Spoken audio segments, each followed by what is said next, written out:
And what is up, my magic miscreants? Risen Dragon here with yet another fun deck tech for you today. And today we're looking at a deck that I have come across quite a bit in not just casual, but also on the ranked ladder.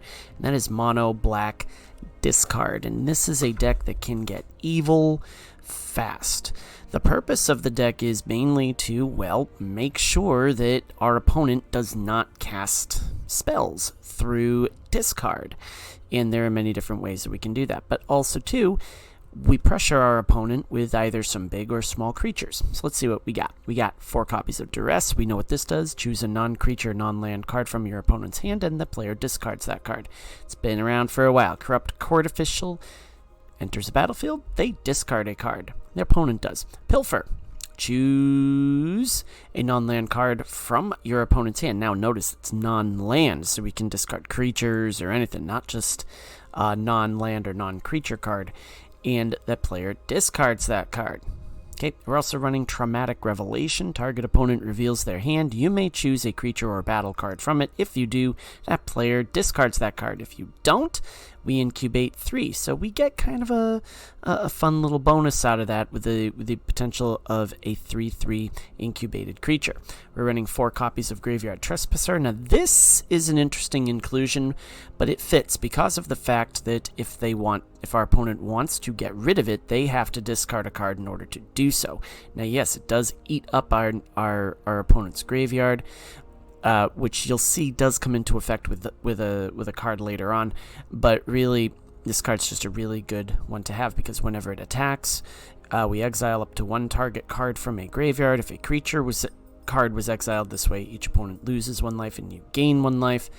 And once it becomes night, it becomes Graveyard Glutton. When it enters the battlefield or attacks, exile up to 2 target cards from graveyards. For each creature exiled this way, each opponent loses 1 life and you gain 1 life. Alright, so that's part of that. We're running 2 Render Inert. Now this is actually a pretty interesting inclusion because of the fact that we're up against so many Planeswalker type builds or builds with counters on it. It actually is a pretty good card to have. We're only running 2 of it. Basically, you move up to 5 counters from target permanent, and we draw a card. Lil of the Veil, we know what she does. +1, target opponent discards a card. Each player discards a card. Her -2, target player sacrifices a creature. And, of course, her ultimate is separate all permanents target player controls into 2 piles. That player sacrifices all permanents in the pile of their choice. Now, in case our opponents do get some cards onto the battlefield, we are running 1 Path of Peril. Really, it's only going to destroy all creatures with mana value 2 or less, though. We're running 3 copies of Invasion of Eldraine. When it enters the battlefield, target opponent discards 2 cards, and then it transforms. I'm trying to figure out how we get to that part, but basically it becomes a fairy creature where if an opponent has 2 or less cards at the beginning of their upkeep, it deals, I think, 2 damage to that opponent. Now another thing we're running too, and this is on the high end of things. I saw this card and I was like, ooh, this is a fun inclusion. This is a really fun inclusion. Archpriest of Shadows. Whenever it has backup 1 and Death Touch, whenever this creature deals combat damage to a player or battle, return target creature card from your graveyard to the battlefield. Now yeah, we're only really running a few here, like Graveyard Trespasser and Shieldred. Alright, but even still this is a good card to have, and Corrupt Court Official as well. It really kind of just puts the final nail in the coffin, so to speak. Plus, it can be a 5/5, so that's really good. We're also running 2 copies of Shieldred. When it enters the battlefield, each opponent sacrifices a non-token creature or planeswalker, and for 4 and 1 black mana, we exile it, return it to the battlefield, transformed under its owner's control, activate only as a sorcery, and only if an opponent has 8 or more cards in the graveyard. And for whatever reason, I cannot transform that. Yeah, that's weird. So basically what this card does is, actually let me switch it to this view right here. Switch it to that view right there. Oh, it still doesn't do it. Alright, well anyways. Basically it becomes a saga, and it does some nasty stuff. So hopefully we get to see that in action. Top end of our play here is Phyrexian Fleshgorger. The ward is pay life equal to its power, and we can prototype it for 3/3, or a 7/5, which can be dealt with Archpriest as well. We are running 20 Swamps, 2 Mirexes, 2 Mishra's Foundry. We're running. This is where we have all our spot removal. Now I am going to share this.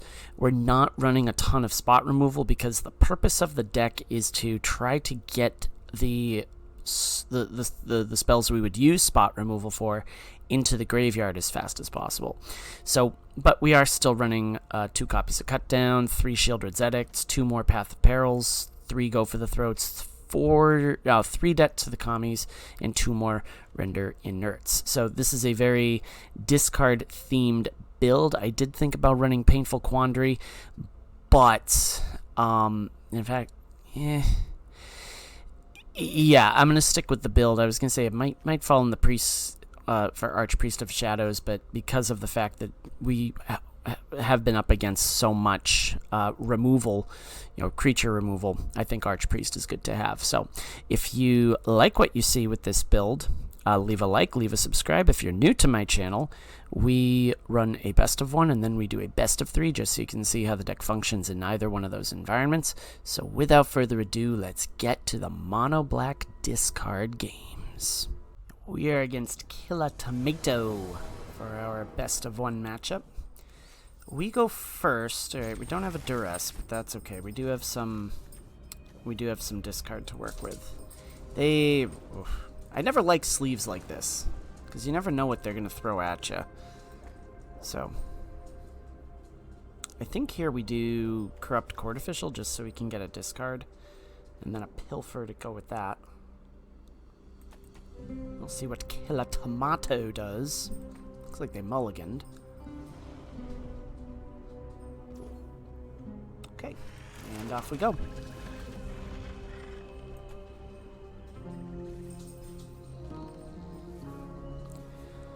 Alright, Killer Tomato. What are we doing? Alright, there's that. Ooh, duress. Let's take a peeky and see what they got. Alright, lots of creatures. So a Pilfer is what we need next.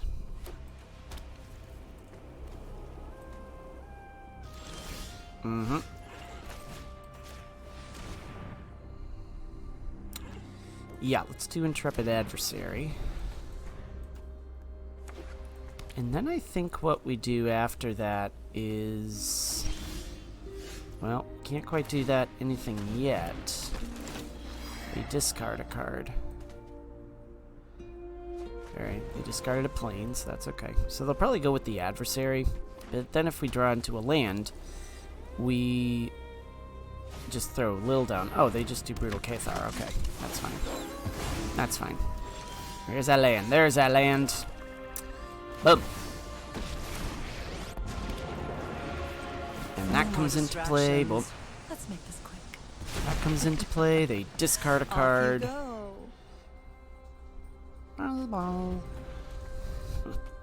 So that just means that the yeah, they'll destroy that. Okay, fine, whatever. I'll be back with friends. You just made a mistake. So now you have to discard both of those. And now you're in top... oh, they got the Elspeth. Woohoo! Now we're in top deck. They're in top deck mode, so... got him. Alright. We are against Locote 562 for our best of 3 matchup. A silver 4. We do go first, and oh, there's a lot of discard in this, so even right here we can wreck... oh, wow, they're running one of these decks. We ran into one of these yesterday. They just run an absurd amount of cards.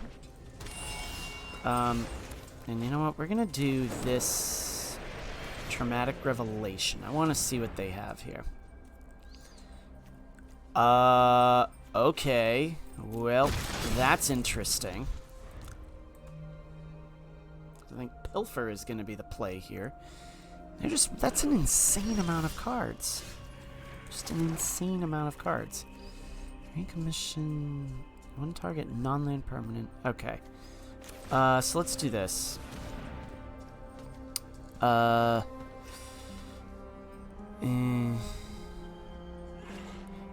think we get rid of this first.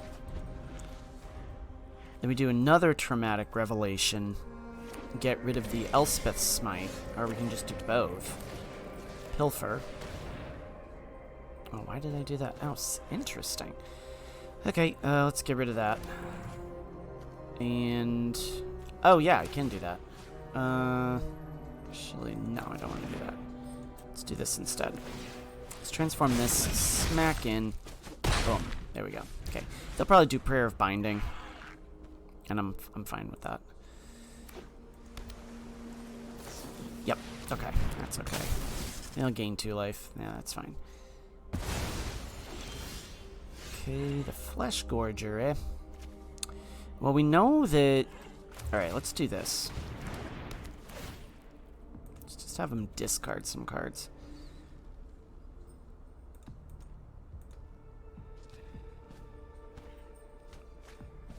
Yeah, there we go. Good stuff.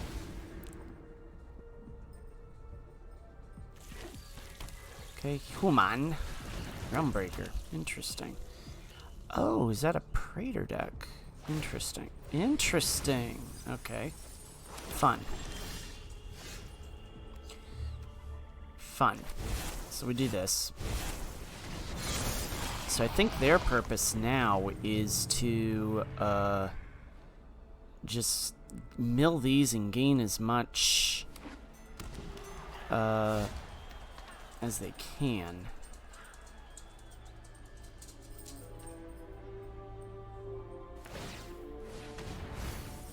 Yeah, I probably should have cast Duress. But, yeah, that's okay. That's an instant. Oh, fun. Yeah, let's do Duress. They'll copy this, and they'll probably do the Revelation. Yeah, okay. Yeah, that's fine.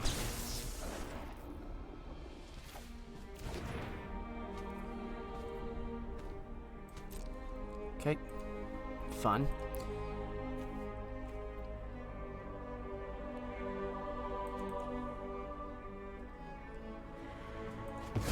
Alright. Let's, swing in at this. Cast that. And boom. Okay. Deals 2 damage to them. Fun.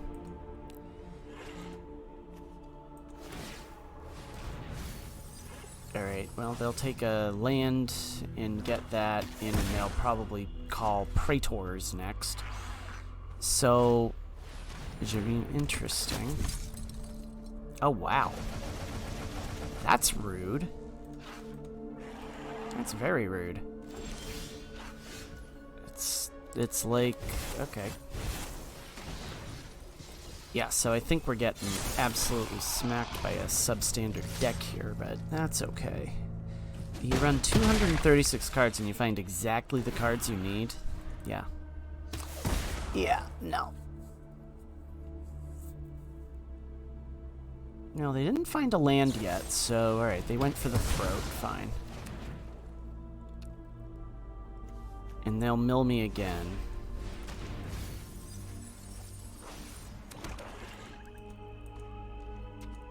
And then next turn they can pop off, so... alright, well, we do this. Might as well.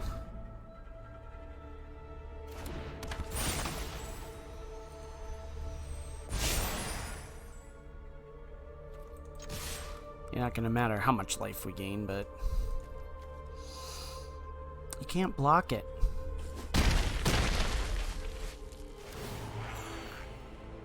Yeah. Yeah, you can do that. It's not going to matter because they don't have a card. Alright, so how many Praetors are you going to bring to the battlefield here, Lowcoat 562? Sun Gold Sentinel. You didn't.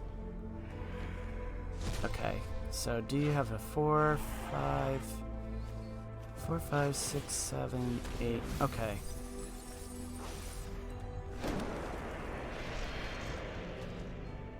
You're dead. Never mind what I said about this deck being substandard. This looks kind of fun. We just have to make sure that we have I should have put Dreams of Steel and Oil in, but that's neither here nor there. Okay, yeah. Alright, well, let's move on. And we don't even have any artifact hate. That's going to suck. Big time. Although I do have to say, that's a really interesting take there, Lowcoat 562. I mean, that's really, really interesting. You really, you know, if you can figure out how to a way to make Realmbreaker work, that's kind of fun. But we shall see what happens next.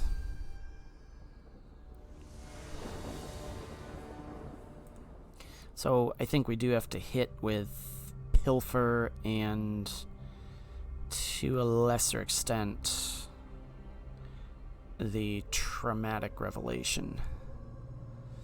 And even the Duress. Yeah, we'll keep that. I want to hold on to the Murex just in case we don't draw into another land or something, because that can come into play.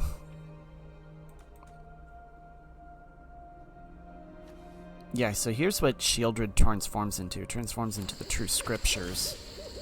Yeah, especially now. Transforms into the True Scriptures. So when it enters the... So basically, for each opponent, destroy up to... let's just go with Corrupt Court Official and see what they discard.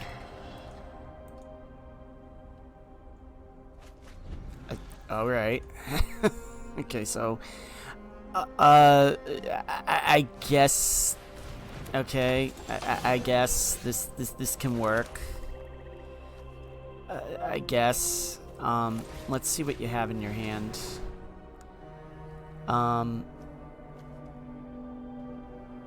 Yeah, we're gonna get rid of that, and we're not gonna be concerned about that. Counter targets, but oh, that's brutal. Okay. So I think we have to do this. Duress them. Duress them. I'll pay 2. I don't care. Actually, do I want to pay 2? Yeah, I do want to pay 2. No, we're going to decline that. That's fine. You can counter that, because I just do this. And I just do that. Well, there we go. Okay. What do you have? Yeah, Thirst for Discovery. Alright, so they do need to find something there. That's okay. Alright, did they... I don't think they found a land. Or if they did... Okay, they did. Alright, fun. Alright, well guess what? Lil of the Veil, do your thing. Happy to help, but sacrifices must be made. Okay, well there we go. We're gonna rank up into Silver 1. And we are going to go to the Post-Mortem. See you there. So, even though we were up against some decks that you probably won't see very much on the higher end of the competitive ladder, this is still a deck that in the lower levels you can probably wreak a lot of havoc with. And again, the main part of this deck is to make sure that your opponent just gets into top deck mode as soon as they possibly can. Certainly against, say, like any control builds with counter magic, you're going to run into a little bit of problems with this deck.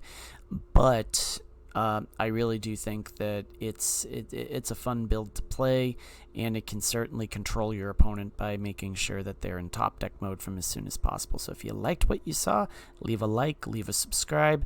As always, my magic miscreants, may you always be on the play, and may all your cards hit the board. Risen Dragon is out. Enjoy the rest of your Wednesday.